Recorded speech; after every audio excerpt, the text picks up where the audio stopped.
بسم اللہ الرحمن الرحیم۔ نبی اکرم صلی اللہ علیہ وسلم کا پاک ارشاد ہے، الملائکۃ تصلی علی احدکم ما دام فی مصلاہ الذی صلی فیہ ما لم یحدث، کہ جب تک تم میں سے کوئی اپنے مصلی پر جہاں اس نے نماز پڑھی ہے بیٹھا رہے اور اس کا وضو نہ ٹوٹے تو فرشتے اس کے لیے دعائیں کرتے رہتے ہیں اور یوں کہتے ہیں، اللہم اغفر لہ، اللہم ارحمہ،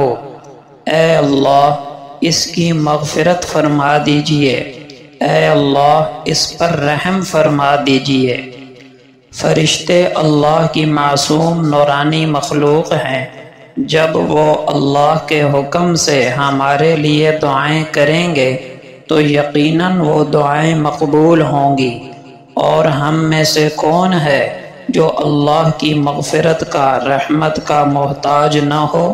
تو نماز پڑھ کر وہیں تھوڑی دیر اللہ کے ذکر میں، دعاؤں میں مشغول ہونے کی عادت ڈالیے۔